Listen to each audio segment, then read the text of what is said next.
Aggression is aggression, no matter how you frame it. And the more successful from a military point of view, the more egregious it becomes, full stop. At least that's my personal take on the topic today, the US strikes on Iran over the weekend.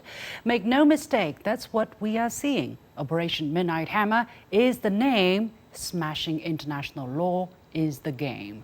They want you to focus on what the hammer is claimed to be used for, but the real issue is that some people believe they have the right to swing it at will simply because they can.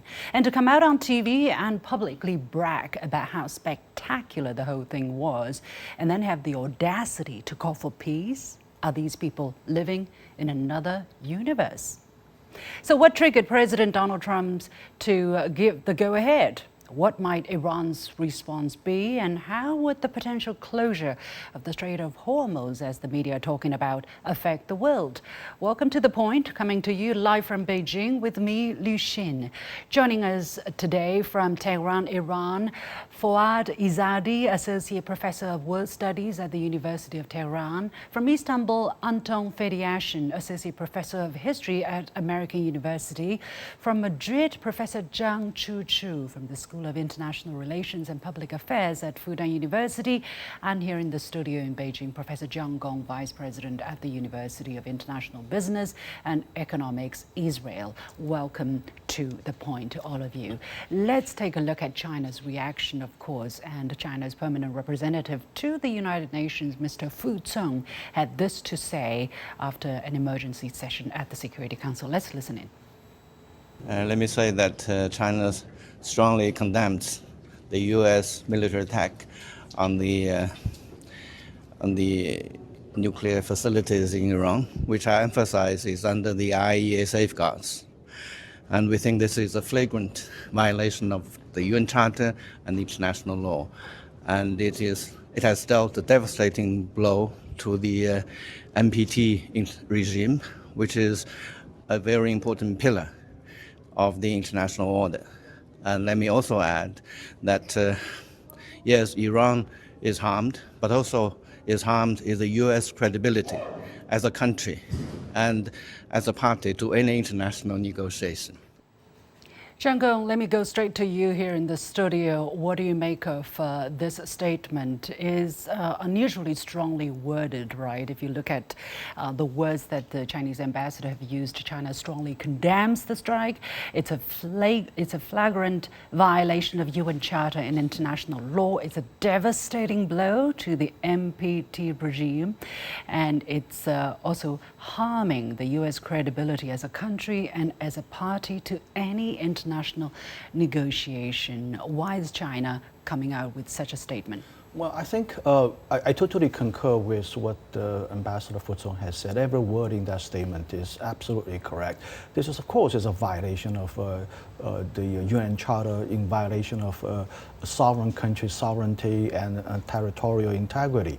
You know, it's quite interesting to see that the U.S. Vice President J.D. Vance came on TV, I think remember it's NBC yesterday, saying that, you know, when he was asked whether the United States is at war with Iran, he said, well, yeah, the United States is not at war with Iran, but at war with Iran's nuclear facilities. I mean, cannot be more, I'm sorry to say, BS than, you know, anything else. I mean, this is just crazy to say something like this. I think the United States is indeed waging a war against Iran, as well as Israel has already been. I think China also is calling for de-escalation, coming back to diplomacy, give peace a chance. I think there might be a possibility of that. I certainly hope that it will not escalate further. But we have heard a lot about the West talking about Israel has the right of self-defense. Now, let me also emphasize that in the face of this blatant aggression against a sovereign nation, Iran also has the right of self-defense. Nevertheless, we still hope that it will not escalate in the interest of global peace and prosperity. After all, Iran is a very important country in terms of oil supply from a global perspective. and the idea of totally shutting down the Hormuz Strait is a crazy idea. It affects a lot of countries, including many of Iran's good friends. Yeah. So that's not a good idea. We'll talk about that in just a moment, but still, I want to dive in, a little bit further into the Chinese statement. And Professor Fediashin, let me go to you to help us understand, because the Chinese ambassador talks about it's a flagrant violation of UN Charter and international law, and particularly because the U.S. striked a nuclear facility that's under IAEA safeguards. Exactly. Why does China emphasize this aspect, to your understanding? Because the Chinese are pointing to the fact that it is an internationally recognized UN-covered organization, the IAEA, that is making sure that Iran is actually not working towards a nuclear weapon. And we heard that from the IAEA, from its president, Mr. Grossi, on several occasions, especially, of course, in the past 72 hours. The IAEA was supposed to be the watchdog that made sure that Iran was implementing the original nuclear agreement that had been struck by a consortium of nations, including the United States, and out of which Donald Trump had pulled out during his first presidency. And the IAEA clearly and emphatically and unambiguously stated that Iran was not moving towards a nuclear weapon then, is not doing so now. So that's why the emphasis on international organizations that are unattached to any specific government, demonstrating and making it public that Iran was not moving towards a nuclear weapon. So this decision that Trump made has nothing to do with the nuclear weapons program in Iran. It has to do with the American-Israeli relationship and his donors more than anything else. Let me also add a very important detail. Mr. Gross, the the Director General Grossi, of IAEA, has come out to condemn, very importantly, he has come out to publicly condemn U.S. actions against these Iran facilities. Professor Izadi, how do you analyze the whole situation? On the one hand, the U.S. says this is fully and squarely about Iran's nuclear program, but on the other hand, the IAEA, the International Nuclear Energy Watchdog, is not supporting the U.S. move. True. And not only IAEA has said that Iran doesn't have a nuclear weapon program. Mr. Grossi has repeated this point in 4 interviews that I have seen in the last 48 hours. The U.S. intelligence community has said the same thing. We had the annual report of the U.S. intelligence community, which is the consensus of 18 members of that community, presented to the U.S. Senate Intelligence Committee in March. Tulsi Gabbard, who is the director of the National Intelligence, which is the highest ranking official in the U.S. intelligence community, appointed by Trump, testifying about Iran's nuclear program. And that report, it's available online, dni.gov. It says 3 things about Iran's nuclear program. The first thing is that Iran doesn't have nuclear weapons. The second thing is that Iran doesn't have a nuclear weapon program. And the third thing is that Iranian leaders have not decided to have a nuclear weapon program.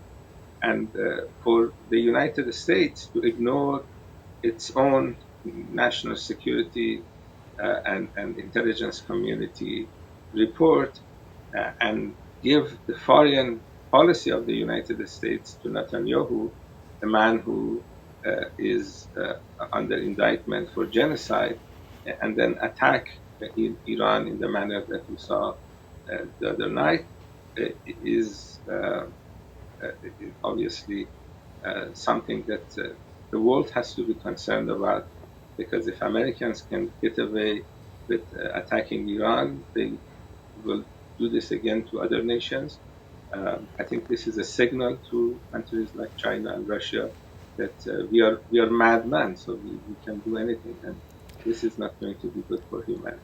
What, Professor Izadi, of course, you are giving us the Iranian perspective, but I'm curious, really, from your understanding, what prompted President Trump to take this move? Because if you listen to the briefing by Secretary of Defense and the Chairman of the Joint Chief of Staff of the United States yesterday, you understand that they have actually been coordinating and planning this for weeks, all the time while they were negotiating with the Iranians, trying to come up with a negotiated solution. So they have been wanting to do this, they have been planning, and what's on their mind that they are doing both these things at the same time? What we know now is that the United States and Israel decided to attack Iran early on in the Trump administration. This was a decision that was made probably 4 or 5 months ago. And as part of this operation, they had a deception operation, saying that they want to negotiate with Iran. So the United States said that they're interested in negotiations. Steve Witkoff was sent to negotiate with Iran's foreign minister, and Trump was always speaking positively about the negotiations. In fact, you can look at the last tweet Trump had about Iran negotiations, which was published just a few hours before the start of the Israeli attack. And in that tweet, Trump says that negotiations are going well and he's expecting good results. And now we know that the whole negotiation process was a deception operation. And this is not my word. This is a report by the Wall Street Journal. It came out a few days ago. This was a deception operation trying to make Iranians think that these are serious negotiations, and then attack Iran. They attacked Iran 2 days before the next round of negotiations, because they wanted a surprise attack. And this is what Netanyahu said in his Fox News interview the day after they started attacking Iran. And I agree with your opening statement, because no one can trust the United States anymore, because they actually use negotiations as a deception operation to suddenly attack the other side when they were not expecting. Professor Zhang Chuchu joining us from Madrid, Fudan University. What is your understanding of the situation? Exactly what we have been witnessing. On the one hand, we thought the US and Iranians were serious about coming to a negotiated solution. They were talking round after round, and they were expected to continue talking this weekend, last weekend. And then all of this happening, and it turned out the US telling the world that they have been planning on the strikes that we saw yesterday for weeks. Right. Actually, I think this is a very important point, and I think we should take into consideration several very important points and perspectives. So first of all, we have to note that actually it's Trump himself who withdrew from the already existed Iran nuclear deal.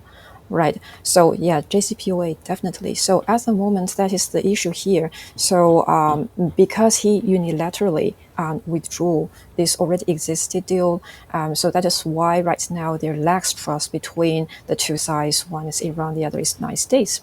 And secondly, we also have to note, so what is the motivation of Trump to renegotiate this issue at the moment? So I think it's because after he's become president again at the moment, he tries to build up his own image and tries to make more of the diplomatic achievements of himself. So according to Trump's own intention, he wants to see a new nuclear deal, but the point is that the conditions have to be more strict than before. Otherwise, he thinks that if there is no difference, then it doesn't add any points to himself. So right now, his evaluation is that Iran needs this deal more than he himself. So he wants to wait, and also he wants to use the method, not of the negotiating, but he wants to pressure Iran to the extreme. So that is the issue here. And thirdly, we also need to see the big difference between the two sides, because in the recent Iran nuclear talks, the United States and Iran did not give in to each other on the issue of zero enrichment. And because of the lack of trust between each other, Iran is very worried that if zero enrichment is really achieved, they cannot guarantee that the United States is not going to change their policies, and it might even become easier for the United States and Israel to launch military strikes against itself. So there's absolutely very little zero trust, if I may say, between the two sides, especially after this. Zheng Gong, we hear, however, if this is the plan, and Secretary of Defense, he came out and told the world that they had been planning for weeks. He was not shy about telling it. He basically said, we're so proud of it because we have been planning. So all the time, while the U.S. Press Secretary said the president is always interested in diplomatic solution, he's a peacemaker in chief. If there is a chance of diplomacy, the president is always going to grab it. They were lying to the world. Well, I think I view it maybe a little bit from a different angle. I think this common practice for a great power, big power like the United States with all this military muscle to do something like this. I mean, military options always in the back of the mind, and they've all been planning for this. Actually, I would even go back further. The collaboration between Israel, especially the Netanyahu regime, and the United States on initiating a military attack on Iran's nuclear facilities has been in working for many, many years. I mean, okay, so normally you have a plan. You have plan B, and what if if the other side doesn't come to the negotiating table, right, we're going to do this. So right now, what is the trigger? That is the big question. Has there not been any trigger, or it doesn't matter whether how the negotiation goes? They're going to say whether or not the negotiation goes well, we are going to strike. Well, I want to answer your question, first by mentioning the very strong political division within the MAGA group. I mean, there are people, you understand this, there are people like Tucker Carlson, Steve Bannon coming out against the prospect of a forever war. And, from Trump's perspective, he would like to join this given the prospect a immediate victory. I think, if the Iran and Israeli war hasn't been going so well, certainly from Israel's perspective, he may not be joining actually. Now, I want to go back to Marco Rubio's statement immediately after the war started. And he said, well, this is a unilateral action by Israel with nothing to do with it. But only after a few hours, Trump came out and tweeted and said, no. Essentially, he's saying that, we are all part of this. Is a big plan. We've been cooperating and basically start to claim victory here. So this is very much Trump's nature. This is on the heels of a quite successful operation by the Israeli side against Iran, and now he sees an opportunity that he can go in to essentially claim victory, do something about it, and do it with minimum cost. Now, he understands that the idea of a forever war is a bad idea. There'll be no boots on the ground, explicitly said about Washington. Let me go to Anton here. And Anton, do you agree with the assessment of Professor Zheng Gong here that the U.S. is just seeing that the Israelis are kind of doing well, so they want to come in and ride the tide, if I may put it this way? And what do you make of the peace through strength strategy that's been on the lips of U.S. administration? Is it going to work with countries such as Iran? No, it's not going to work. But the rhetoric in general is nothing new, really. And here I agree with my colleague about great power politics. This is unfortunately just how it works in the United States, especially since the end of the Cold War, has gotten used to not really practicing diplomacy in the traditional sense, where powers that are at least equally matched in strength have to compromise and practice nuance and approach questions in a multilateral and complex way. The United States has been riding high on its unipolar moment, which has been over for at least a decade. But there are a lot of people in Washington who made their political careers, and that includes Donald Trump, by the way, and business careers in the 1980s, 90s, and 2000s, and they're still living with that dream. The United States is not used to practicing complex diplomacy that, by the way, takes a long time. Remember, this is one of the disadvantages of what is otherwise a very good system called democracy, which is that politicians in the United States have a very low time horizon. They think of re-elections. And even though Trump, we know, is not going to go up for re-election, he's got a whole establishment depending on him. And so these kinds of media victories, these quick fixes, are very popular with the Americans because the Republicans know they're going to be facing a midterm election next year. And the economic news at home isn't nearly as rosy as Trump promised it would be when MAGA rode in on his coattails. So they're already positioning themselves for some kind of victorious claim, except we're too far from the election. And it's way too early into this campaign for this to make a clear difference. So unfortunately, as always with the United States, it's domestic politics. And also, by the way, Trump's owing favors to major pro-Israel donors, such as the Adelson family, that is also partly driving his decisions right now. Let's talk about what's going to happen next and the repercussions, the implications of the U.S. strikes. One thing that is on the front pages of a lot of media is the potential closure of the Strait of Hormuz. Professor Izadi, do you see Iran likely taking this move?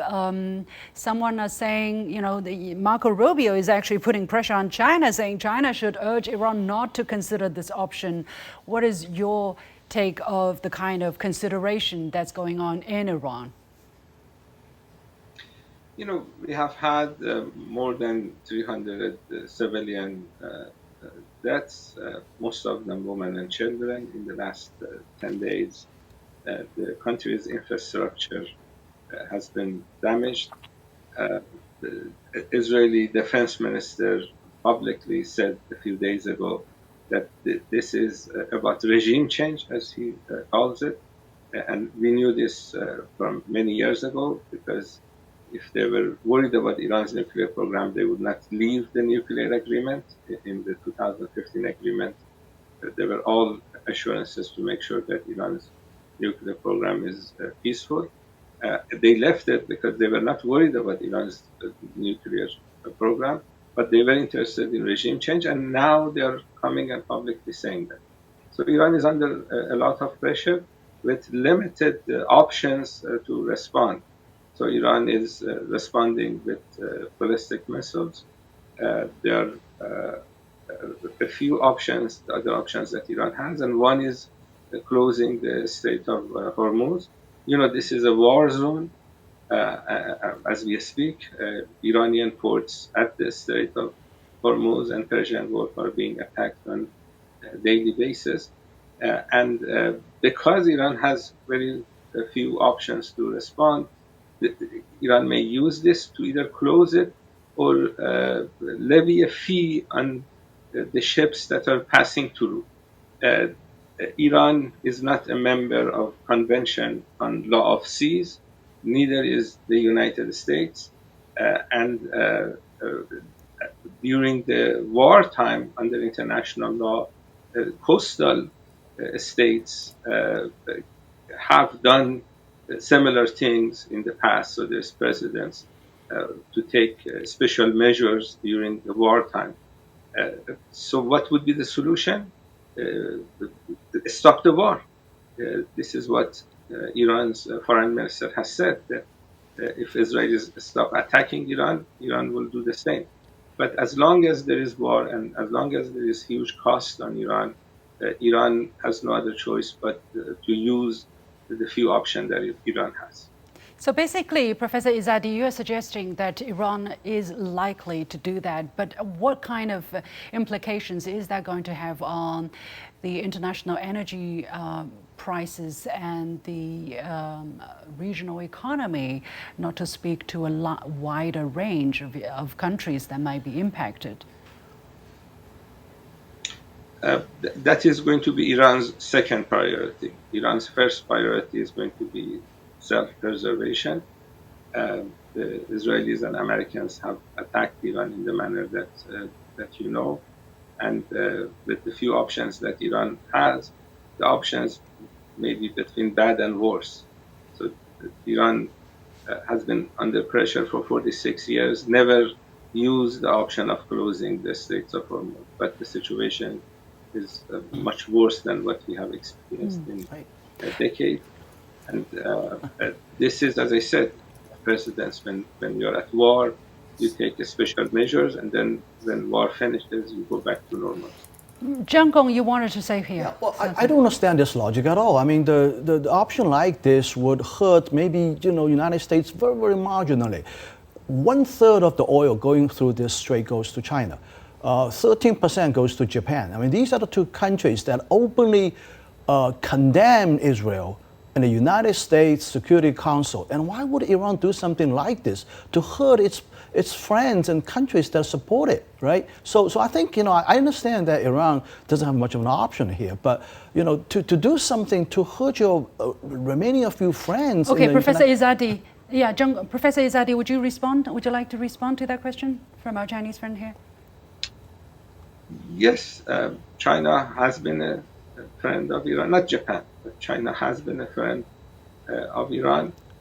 And this is an option that people are thinking about, that letting ships that are going to China to pass through, so make an exception for China.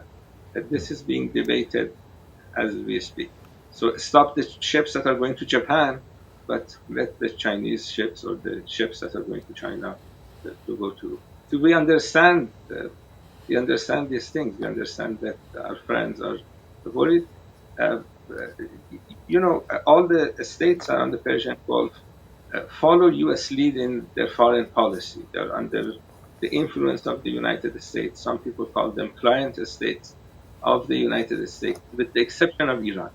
And what the U.S. wants to do, wants to make sure that Iran turns to become another client state of the United States, the way Iran was during the Shah's time. And this is not good for Iran's friends, including China. So as Israel and United States work as a team, this is what Trump said after attacking Iran in his speech, that they were a team. Iran is looking for support more than what Iran has seen before. Okay. And because if the goal of regime change is achieved, it's not only bad for the Iranian people, it's bad for humanity, because we are fighting genocide. Listen, be very careful that Mossad may operate a false flag operation to attack a Chinese tanker and blame it on the Iranian side. I think this is quite possible. If let us all keep our eyes open, keep our mind vigilant, and think about what really is in our interest. And I think China's action, China's words have proven so far that looking east is probably one of the good options countries have. And we have to leave it there. 1 minute to go. Many thanks to my guest, Fouad Izzadi, Associate Professor of World Studies at the University of Tehran. Thank you so much for joining us. From Istanbul, Anton Feryashin, as always, from the American University, Professor Zhang Shushu from Fudan University, and last but not least, Professor Zhang Gong from University of International Business and Economics, Israel. Thank you so much. Okay. We have to leave it there. And with that, we come to the end of this edition of The Point with me, Liu Xin. As always, you can follow me on Facebook and X using the handle Liu Xin in Beijing. On behalf of the whole team, thank you for watching. You've got The Point.